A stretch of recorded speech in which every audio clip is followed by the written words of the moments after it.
What's up, you guys? It's your girl Chi, and we're back with another girl talk, another pink room video. Y'all, let's get into this TikTok ban, cause what was that? I just wanted to discuss my thoughts about TikTok and social media and the ban and all the things that will come up, because there's just a lot. Okay? I have my cup of tea because, baby, the tea is teen, okay? It's a doozy. It's a doozy what we're dealing with. America, the government, social media, the ban. It's just, oh, the tea, honey. It's hot. Yeah, that was weird though. Like, that was really, was that not weird? Like, how they had this whole talk about TikTok is going to be banned, or is possibly going to be banned. Nobody was really taking it seriously because it just didn't feel like that was going to really happen. And then, we start getting closer and closer to the date, and there's more and more talk about this ban. And so now it's like starting to feel like for real, like it's going to happen. And then the date was on the 19th of them banning it. They didn't even wait until the 19th. They did it like a few hours before on the 18th. I was like, okay. And then even like some of the messages, the notifications that would pop up, I think the first one was like a warning, like just letting you know this thing is going to be banned here in a few hours. So I'm like, okay, we still got literally a few hours before it actually goes black, goes dark. And I think maybe not even like an hour or two after that first notification, they went dark. They went black. And I was like, wait a minute.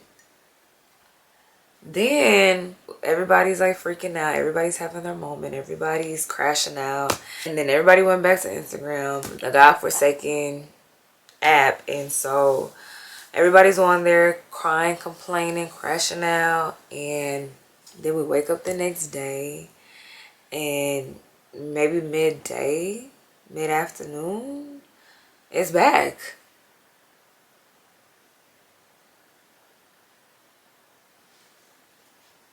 Like it's in full operation.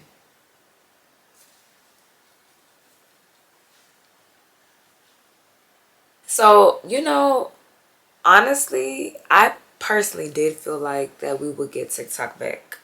I felt like, okay, the ban will probably last maybe a few weeks, few months, and then somehow, some way we'll get it back.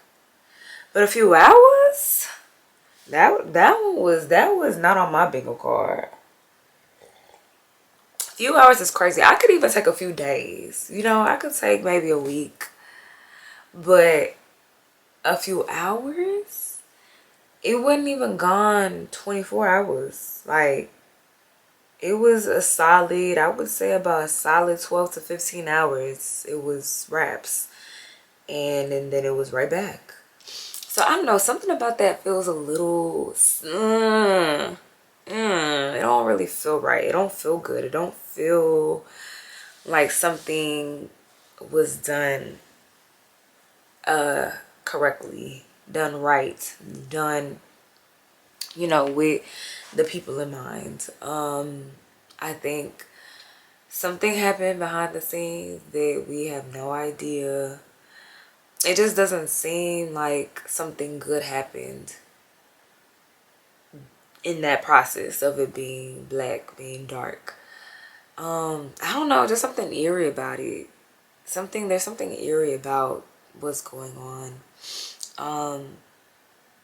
And then just like with America being so greedy, America being so money hungry, power hungry, I completely see how this could be some kind of like money move, some kind of coercive control, some kind of abuse in power. I'm like, America already wasn't moving right with this ultimatum that they either sell them TikTok or it's banned, and then President Trump is about to be inaugurated literally the next day.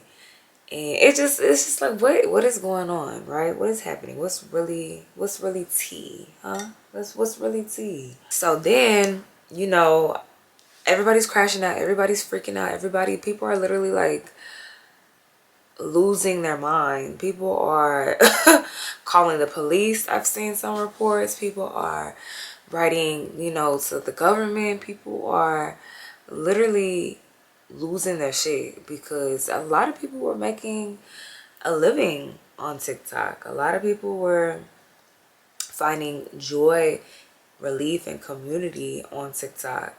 TikTok was a place that people felt safe, a place that people felt like they could be themselves, a place that people could find, that like-mindedness. They could find that engagement that a lot of these other apps you don't really find. Instagram for one.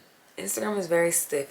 Instagram is very, it's very political on there. It's very, like popularity contest feeling. Like it's very much everybody's watching but nobody's really engaging, so you don't know if people really fuck with your shit or not.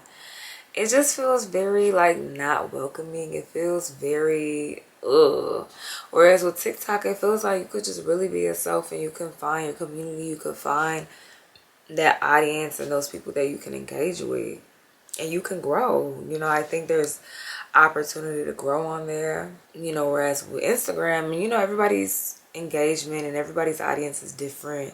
Everybody's content is different, so your content may work on a certain platform better than another one's. But I know that a lot of people complain about Instagram, and especially that algorithm. And Instagram also just feels like your hometown haters is just waiting for you to fail, or just doesn't care what you want, or they're afraid to like make you famous by liking your shit or commenting or reposting or something like that. And all of this stuff, like I've seen on Instagram or on TikTok where people make videos related to what I'm just saying right now, and I was like, wow, like, so a lot of people feel like this, right? So then I'm over here really like watching everybody crash out, because if I could be real, I didn't really have that much of an attachment to TikTok. I truly don't have much of an attachment to any of these social media platforms. Now, I will say that when TikTok did go dark, I didn't really start to feel the impact of it until maybe like a few hours afterwards, because I was like, oh, I was actually hoping that I could use TikTok as a way to grow by CHIAMAKA for the girls, the things that I'm doing. And then I was like, well, I guess I just gotta take my talents elsewhere. But I did feel kind of like, oh, okay, well, the one platform, and not the one, but one of the platforms that I felt like I could have a chance on just got took from us. So, I felt a little ways, but I wasn't like distraught. I wasn't like off the rails.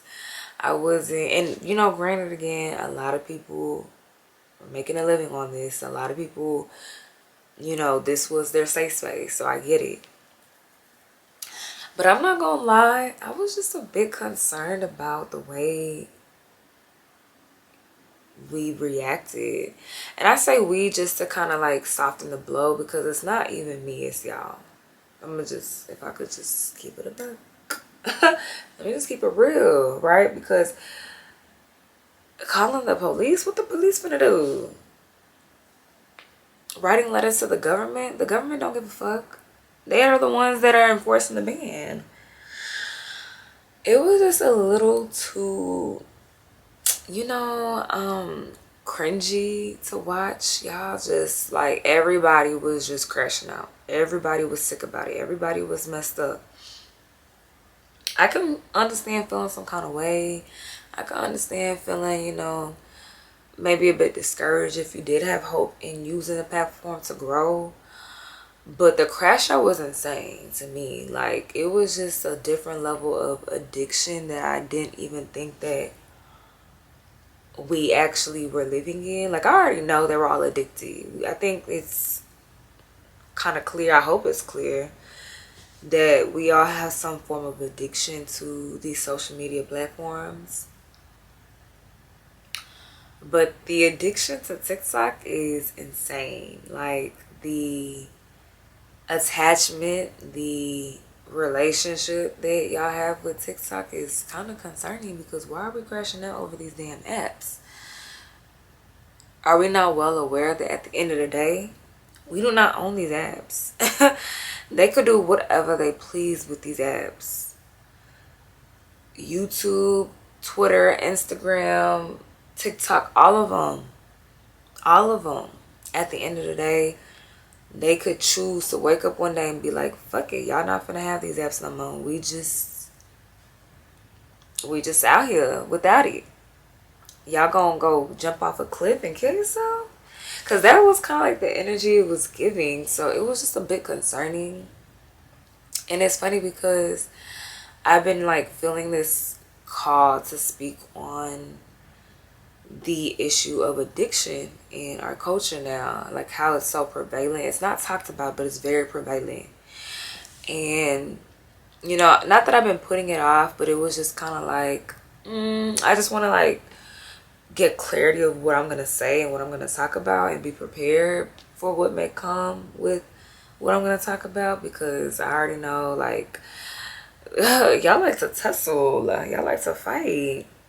And so I truly have a concern, and I think I'm gonna elaborate more about it in that video when I decide to record about addiction. But there is like a level of like just concern. There's a level of concern, and there's like a level of dystopia. There's a level of dystopia. Like, there's something broken about the way that we're living, the way that we're attached to these apps. And I want us to be free. I want us to be free. Again, this is not to knock anybody. This is not to knock those that were deeply affected. This is not to knock, you know, those that truly value TikTok and these social media platforms in their lives because it provides them income. I get that 100%. That's just like losing your job. I would crash out too. Yes, for sure. But I think I've also come to realize that even with the job, that's not something I own. I could be fired tomorrow and then I'm without income. So yes, I'm gonna allow myself to feel, I'm gonna allow myself to have my moment. But then it comes to a point where I realize, like, I signed and agreed to the contract that if at any point in time they want to let me go, they are at will to do so. Just like I'm at will to quit whenever I want to if I don't want to keep working here. And so I think there's value in making sure the things that we create and do are our own, or that we at least utilize those platforms to garner the audience and the attention of those called to the things that we do onto a platform that we actually own. So creating your own website, creating your own platform or space that only you own, and nobody will have the power to just take it from you.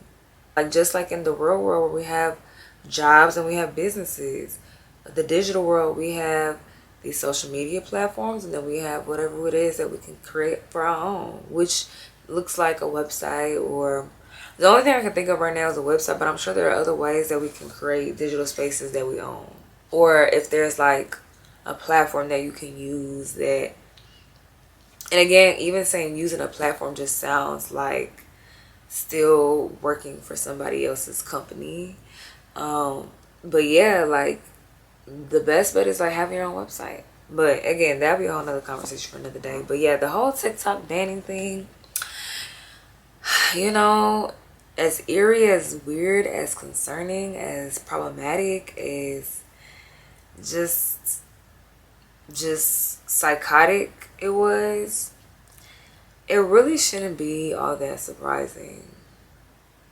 It really shouldn't. Like, we're dealing with America, for crying out loud. We're dealing with the government, the American government. We're dealing with social media, and we're dealing with money, power, control. We're dealing with all of that. So sooner or later, that type of conversation is going to step into the room. And in some way, somehow, it was through banning TikTok. And I don't know. I'm not necessarily moved in a way where I feel like, oh my gosh, like, what if this happens to YouTube, or what if this happens here and that? And I'm like, if it happens, it happens. Like, all I can do is just do what I do and trust and pray that if this is the platform that will take me where I'm supposed to go, then that's what it is. And if it shuts down, then it shuts down. And God has other plans. Like, I've learned to just kind of like separate myself from being so attached to the internet and attached to the online world that I just find more value. I find more value in the real world. I feel like we are slowly being conditioned to escape reality and live life virtually. So I'm gonna stop it right there, because I feel like it's tapping into what I want to get into with addiction, like that. I'm gonna talk about that in there, because I truly feel like there's a lot going on behind the scenes that a lot of people are not prepared for, they're not ready for, and before you know, it's gonna be too late. I think that TikTok will, or if it hasn't already been, bought by Meta. Because even something about it coming back that goddamn fast, it just did not, that don't feel right. That don't feel right. Anything done too fast, too quickly, ain't right. I don't give a fuck what it is. Something not right about it. It don't feel good in my spirit. It don't. So, yeah, I'm not even trying to make this video too long. I'm not even trying to make videos on things like this, but I think it was important to discuss, because it is one of the biggest conversations that we're having right now, and I'm very much a conversationalist and I love to get into it. So we got into it, but I want to know y'all's thoughts. I want to know what y'all are thinking, how y'all are feeling. Is this some form of distraction of something bigger happening that we can't see? Is this just us making it bigger than what it is, and we actually just got back what we wanted? Is there something eerie going on? Are y'all feeling it too? What do you think this means for future content creators and other social media platforms? Like, what, I want to know your thoughts, and leave them in the comments. I'm gonna engage back, because I'm here for this type of dialogue. But I would say, at the end of the day, y'all see what this government do. Y'all see how they move.